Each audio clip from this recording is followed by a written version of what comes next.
Hello everyone. Welcome to the official YouTube channel of the Guindy Times. GT is the official campus magazine of CEG, AC Tech and SAP. I'm Shalini Devanand, a second year student of ECE at CEG. Today we have with us Shantha Ma'am, an alumnus from the CEG batch of 71. Good morning, ma'am. Good morning, Shalini. Nice to meet you. Nice to meet you too, ma'am. I can only say after going through your profile that I'm privileged to interview an Ashtavadhani, a person who can literally do it all so efficiently. Oh, thank you for saying that. And for those who haven't, here's an introduction that has undergone a lot of edits at my hands. Ma'am is a BE Hons in Electronics and Communication Engineering. She also holds a PhD in Operations Management from Carnegie Mellon University in the batch of 85. She's also a co-founder of Retail Solutions, a company that is a leader in retail analytics in the consumer packaged goods domain. Ma'am is an active member of the College of Engineering Guindy Alumni Association, North America. She is a life member of Society of Women Engineers and is active in social media, sharing her knowledge and learning about technical progress in AI, IoT, and robotics or automation. So with this short introduction of yours, let us get straight into what the interview holds.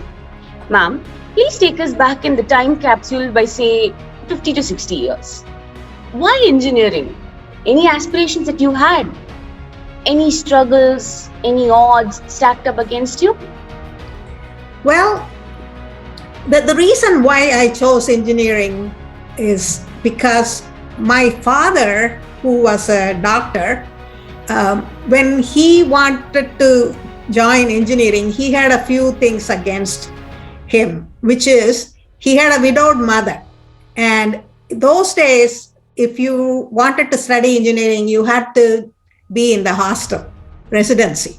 Whereas medicine didn't have that limitation. So he decided not to do engineering, but did medicine. When I heard the story, I said, oh, I'm going to do engineering just to satisfy his wish. But apart from that, I was also very much interested in solving problems, taking things apart, putting them back, very much interested in anything that I could get my hands on. So those were the reasons for wanting to do engineering. It didn't occur to me that women were not doing engineering, not that many women were there. I just said, I want to do engineering, and my family supported me fully. They knew there were a few girls in Chennai, at that time Madras. And so they said, okay, we'll have to send you to Chennai. I was living in Madurai. They decided they will send me anyway. So that's kind of how I ended up in CEG. And why ECE? At the time when I was in CEG, this was in the second half of 1960s. And there were a lot of things going on in the field of electronics and communication. And it seemed like the right thing to do. Also, some of my seniors, women, have taken up ECE. And also it was prestigious, meaning you had to have secured high marks in order to get into ECE. And we didn't have computer science or anything else at that time. So I decided I would do ECE, yeah. Wow, ma'am, I must say you had a really strong conviction when you entered it right now. Like, I'm going to do ECE. Like, that's the grit and determination that has like kept you alive, like even till this date. Because when I went through your LinkedIn profile, I was just astounded. Oh my God, you must have really loved the subject to have like done so many things related with semiconductor materials and doing retail analytics and EIR. I was just so astounded, ma'am, and hats off, ma'am. I guess that is the grit and determination that almost each and every engineering student must have with themselves right now, like, and to succeed in whatever they're doing. Yeah, you have to like what you are studying. You have to like what you're doing, you know. So. Yes, ma'am. And The smell of an old book is unbeatable, and right now I just ran into a black and white photo of CEG main building. So, how was CEG at that time in all aspects, and how do you see it right now? How were things at CEG? Yeah.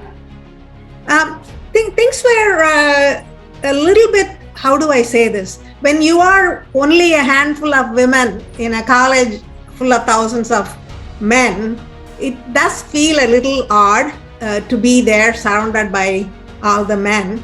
However, I think we had a great relationship among the women, so we supported each other. So I still remember sitting in the ladies' room, which used to be right next to the principal's office. Now I believe it's the dean's office. And we would have our lunch there. We will, congregate there in between classes.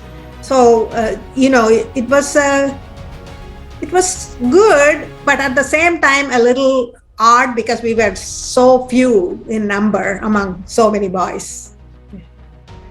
Okay. But definitely right now, from what you say, there's a lot of developments which has happened throughout the years, and I must say so much has happened, and we really must cherish our history. We must really just cherish the past. We must derive the good, important lessons from that, and that's clearly evident, ma'am, from your story, from your achievements. Mm-hmm. And 60 years ago, there was a taboo on women, on taking up positions, or even achieving milestones towards that goal. How did you overcome those, and who will you consider as the pillar of support?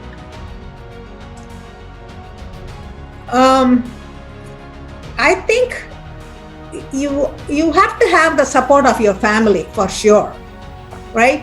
When you're so young, we are in our teens when we get into the engineering college. If you don't have the support of your family for what you want to do, nothing can happen.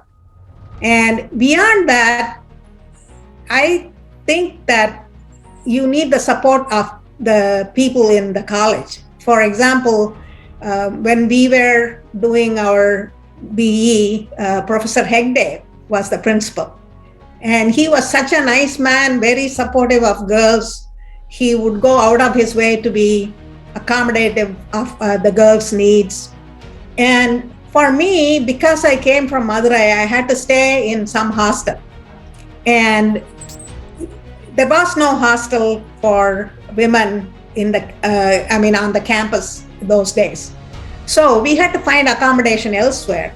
And May George, who was the principal of the Women's Polytechnic, and she had actually gone through CEG. She was a CEG alum as well.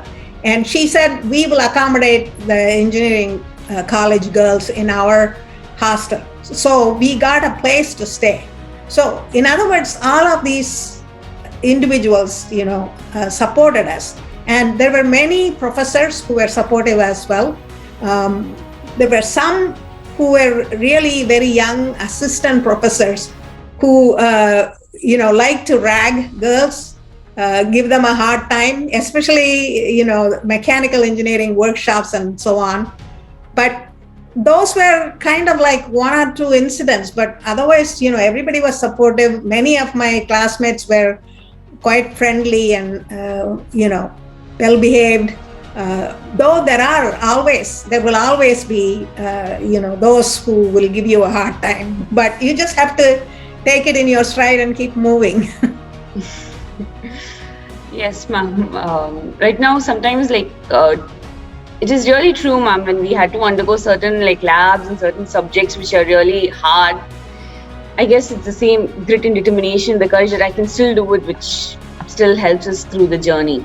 Yeah, in spite of all that, I used to like those workshops because I really liked working with my hands, smithy and fitting and lathe, all of it. I mean, it was fun. Yes, ma'am.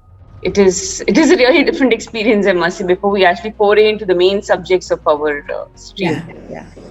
Now, ma'am, recently Swedish Science Council, Fanny von Helens, said about 43% of STEM graduates in India maybe women, which is the highest in the world, more than the topmost European anywhere. countries.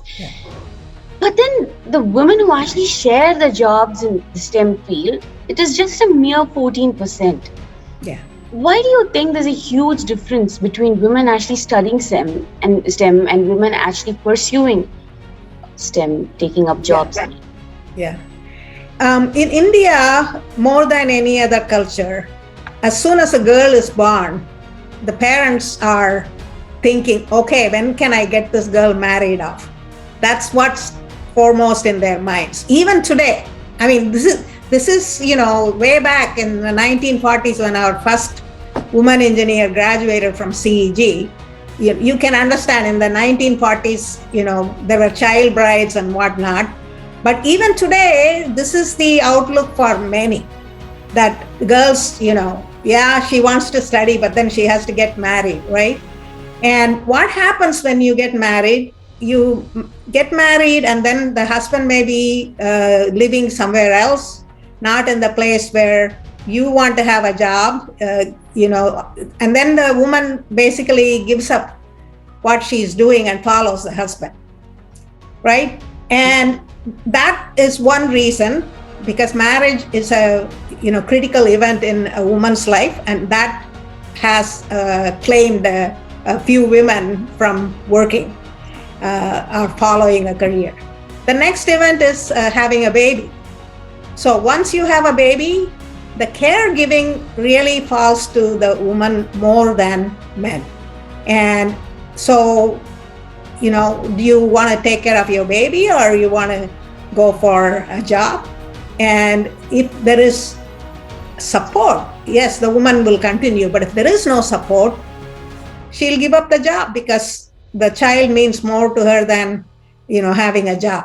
And then as you go through life this way, most women have to, give up being in a career. And that is the reason why you see that big difference.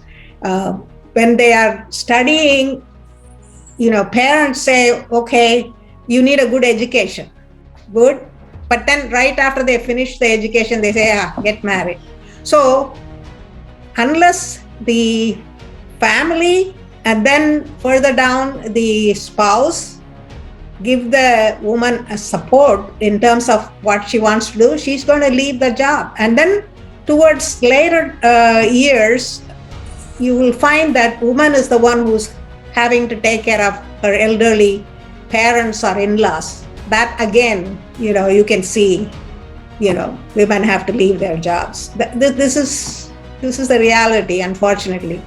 I would also say that many women study engineering, but they really don't want to be an engineer. And why? Because many of them don't want to study medicine, but there is a need to say, just to be safe, I'll have a professional degree.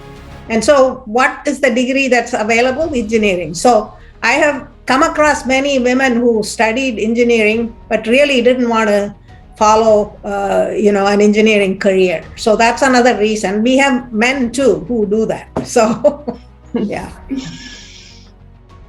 I see, ma'am. That is but the harsh reality, of the society. And I must say that's the reason that you had stated right now. Many people, many eminent personalities, they themselves have said this is the main reason why India is facing a lot of intellectual bankruptcy. We actually have a lot of resources, but we actually don't make use of it in the right stream. Instead of that, people, they look for better opportunities elsewhere, and that's why we are always in the developing stage. But yes, there are so many developments which are happening right now, I must say. And yes, everyone's mentality, it is becoming a bit broad-minded, if not too much. It is becoming broad-minded, and hopefully we have a better future ahead of us. Now, for those of you who don't know, ma'am is also an author of 3 books, and the third book, ma'am has co-authored and is going to be released soon in May 2022. No, that is not the book that I co-authored. The book that I co-authored is the one on AI that's already been released. But the one that is going to be released in May is a book that I authored. It's my book. Yeah. Okay. Yeah. So, ma'am, what actually gave you the motivation to write down books? What gave you the feel that, okay, if I write down a book, it's going to be something different from all the other books out there? What was the one thing which drove the zeal, which gave you the zeal of like writing down books? Sure. That's a good question. Why did I write these books? I always liked to write, but of course, all my writing until I retired has all been in my technical field, whether it was some kind of a paper or whether it was a technical report or even memo to my colleagues, whatever they may be. But after I retired, I wanted to do something for the institutes that gave me the foundation to succeed in what I'm doing in my career, right? So at that time, I felt we don't know too much about the women engineers in India. And when I started to look at the topic of women engineers in India, I found out that it was my seniors from back in 1940s who were actually the first women to graduate with an engineering degree in India, which really blew my mind. Because when I was in CEG, I never even thought about that far back to say, oh, who started, being a woman engineering student here. I just, was blind. I just had my blinders on. I was going to study, nothing else. And so when I found this out, I said, oh, I must collect the information about all the women who graduated before me. So it was really, who were all my seniors, right? So, and I wanted to put them as role models for young girls, not to just study engineering, but to go beyond that studying to having a career in engineering. So I thought, okay, what is the best way to do it? It seemed like the right thing to do is to write the book on these women. And so that's how that first book came about. And, really putting role models in front of girls. The second book came about because one of the people I had met on LinkedIn, I reached out to me and said, hey, 6 of us are writing a book on AI. How would you like to contribute a chapter on, your, expertise, which is retail? And I said, okay, sure. Yeah, I can do that. And so that's how that co-authored book came about. Now, the third book is on leadership. I have had a quite successful career as an engineering leader. And I thought when I started being the team lead and being a manager and later on global software engineering leader, I didn't have a playbook. There was nothing to tell me this is how you would go from step 1 to step 2 to step 3 and so forth. So I thought many engineers are extremely good at solving problems. It comes very naturally to us who have gone through our engineering training and education.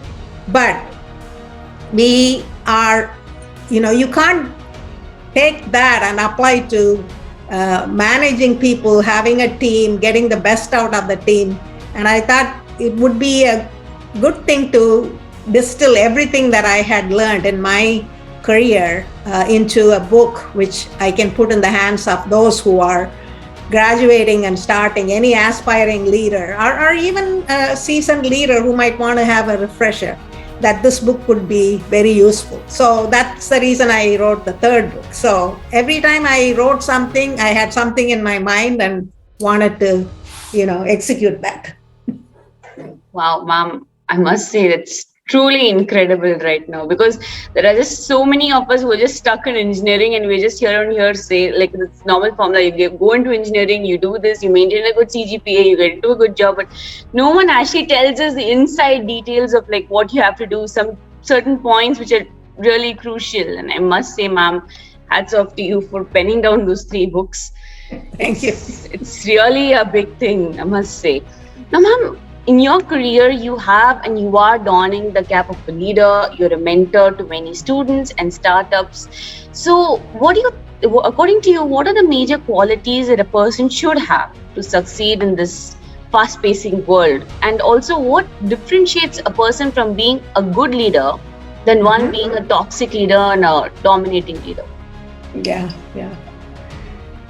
I would say, there are some fundamental attributes you must have as a person who wants to lead and contribute to the society, if you will. And I would say the things that I really value are having curiosity. You must be curious. You must ask questions. You must know, why is this way?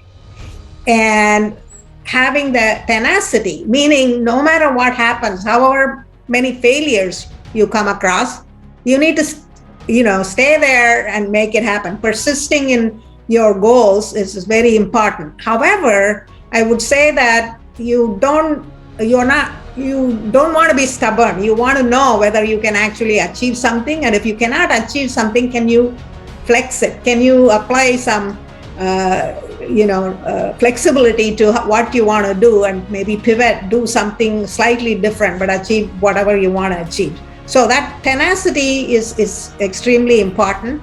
And you have to have optimism. In order to be tenacious, you have to be optimistic. Otherwise, you will give up. So, you have to think that things are going to be better, and then you want to, continue doing what you're doing. And not be afraid to ask help. Ask, when you need some help, don't hesitate. It's okay to ask help. Don't feel that asking help is something that, only people without abilities do. Everybody needs help. So ask for help, be vulnerable, and have the humility. Don't think you know everything. Nobody knows everything, especially today in the fast-paced world. You don't know everything because things change minute by minute. And there are some things you know well, but then there are so many things you don't know, which you can agree that you don't know and ask for help. And that vulnerability that humility is so important for you to succeed in this fast-paced world, because you cannot solve problems by yourself. You need a team, you need the collaboration, and therefore humility is important. And then you have to think for yourself. Don't just take what's out there as given. Know what is the conventional wisdom, but question it. Why should it be this way? Why can't it be other way? So being able to think for yourself is very, very important. In all of this, you have to know how to communicate. You have to know how you relate to people, how you talk to them, how you can draw out the best in them. That's what's needed when you want to succeed in this fast-paced world. But then you have to also take care of yourself. You can't forget that, health is important. People who are close to you, the family, they are important. So take care of yourself and your loved ones. Yeah. And have a balanced life. By that, I don't mean work-life balance as people talk about, because work is part of life. So I really hate that work-life balance. So I would say maybe work-family, work-personal life balance, and you don't have that balance at any one point in time. Sometime work takes precedence. You have a very important deadline that's coming up. You may say, okay, I'm going to just focus on it for the next 48 hours. I'm not thinking about anything else. On the other hand, there may be times when you have to focus on your family. Your child is having a concert and she needs your help. Okay, so you're going to go do that. And how can you manage it this way? It's only with the support of people. So get support from people at work, get support from people at home, and you can make it work. But don't expect that at any point in time you're going to have balance in your life. Yeah.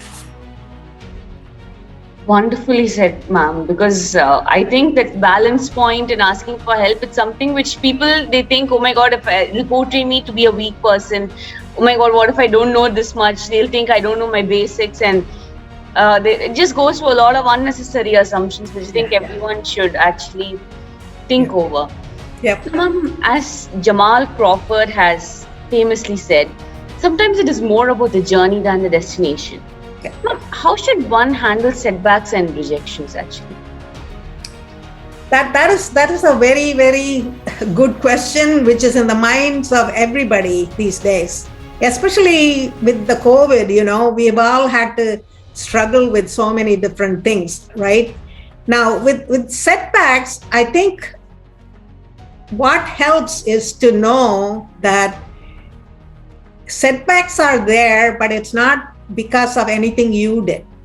Even failing an exam may not be the setback that you brought on yourself. There could have been so many reasons why that happened. You have to ask yourself, I failed in this exam, but I didn't fail in that exam. So what was different about it? Right? So anytime you have a setback, you have to step back a little bit and question, why did I have this setback? And never say it's my fault, I'm bad, don't blame yourself. Ask the question, what can I do not to have this type of setback again? So learn. So if you look at any setback as a learning experience, you will be able to then say, okay, I can do this. I can take the learning from this and apply, and not let this one setback hold me back, and keep moving. And that comes because of resilience. And what is resilience? Resilience is being able to take the setback and keep moving. And asking this question, why did I have this setback? And trying to understand and fix that problem that you may have. I think that helps you to move past the setback. Okay. Yes, ma'am. What you said was absolutely right. I guess we should start implementing this, because more generally, we always like, oh my God, I've got this setback, I've got this done to me. We just create a mountain out of a molehill, if I must say. We don't actually come to the root. We just want to cover it up. We just want to have a Panadol and just cover it up. So, but yes, ma'am, you're right. We have to start changing the way we think and in turn, we have to start responding. It's not easy. It doesn't come, I say this, but it takes practice. You've got to think about it very consciously, be self-aware, meaning you must know what your strengths and weaknesses are and always try to fix the weaknesses, not all at once, but takes time. Everything takes time. So, you just have to work at it and not give up. Definitely, ma'am. Definitely. Ma'am, so what would be a message to the budding engineers out there?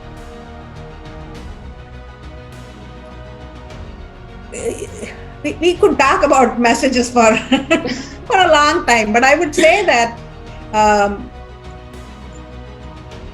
you have to like what you do, which means that you have to know what your passion is. There are some who are very lucky. They know what their passion is from a very, very young age. And then there are others who really don't know what exactly it is that they want. For them, finding passion is in itself, a journey, I would say, because they try this, they try that, and then, at some point it clicks. Okay, this is what I want to do. And so I would say for anybody who is a graduating engineer, I would not, go for one thing thinking that's how I'm going to spend the rest of my life. Just look for something which looks promising in terms of your ability to learn and grow. So anything that helps you to learn and grow is fine, whatever it may be. some people are lucky. They know what they want to do. They'll go after it. But for others, it's okay. You're going to try a few times, and that is okay, because people do change jobs several times. This is not like in the old days when people got into a job and stayed there for life. That is not the reality anymore. And you may find after a few years that your interests have changed. You may decide, oh, I'm going to go get a degree in arts and want to be a teacher, maybe. I don't know, whatever that may be. And that's okay. And I think if you have it in your mind that things are not fixed, things are always changing, and you have to have a mindset that is also not fixed. You have to have a growth mindset and say, I'm going to go do what I can do the best for now. And if I want to change, that's okay, I can change. And that is what I would tell anybody, that don't get hung up on, I have to get that particular job. Otherwise, it's the end of the world. No, it's not. Because over your lifetime, your career is not a straight line. It could zig and zag, and you should be perfectly fine with it. That's why flexibility is a very, very key, attribute for anybody who wants to be successful. You have to sometimes go with the flow. Sometimes you can swim against it, but you will get there. Yes, ma'am. As you say, we have to steer our ship according to the winds, as a famous saying, and probably what everyone wants us to implement. But yes, ma'am, we'll get there. Mm-hmm. We'll just have to keep up good hopes and do our journey. Right. And finally, what are your views on GT? On Guindy Times, you mean? Yes, ma'am. I think it's great. I really like seeing this magazine that you are all putting out, and I think it brings out some really interesting viewpoints and stories. So I think it's great. I don't know whether you have done enough PR. I don't know how many people know about the existence of Guindy Times. I don't know what the students think. I mean, the Guindy Times is mainly for the students, isn't it? Yes, ma'am. Yeah. So I have no idea what students think about it. Yeah, but I think it's a great effort, because what it does is it gives the students who are working on it an experience that is quite valuable when you go out into the world. So, writing, especially to me, is important, and if you are a good writer, you can communicate very well, and I think that's a good thing, good skill to have. Yes, ma'am. Thank you so much, ma'am, and definitely we will work towards spreading our name out so that everyone else knows what Guindy Times is. Yeah. So yes. I don't know. You should really have a survey for the students and say, what do you think about it? Have you done that survey? Kind of survey? Ma'am. Yes, ma'am. We have done surveys, but yes, we'll try we'll try throwing much more light on this aspect as well. We have included this, but we'll give it a bit. We'll just throw a little more light on this so that everyone else knows. No, you should just do the survey on just how should Guindy Times approach topics of interest to the students. Do a survey, and based on that you can really do different things with the Guindy Times. Yeah, definitely, ma'am. We'll surely implement this, ma'am. Yeah. We'll surely implement this. Great. Yes. So that brings us to the end of our interview. Thank you so much, ma'am, for your time, for your words of wisdom, and we'll definitely try to implement whatever you have told us during this interview, ma'am. Oh, thank you so much for having me on this interview, Shalini. Appreciate it. Pleasure's all mine, ma'am. Pleasure's all mine. Okay, ma'am. Thank you so much. Bye-bye. Yeah, ma'am. Goodbye.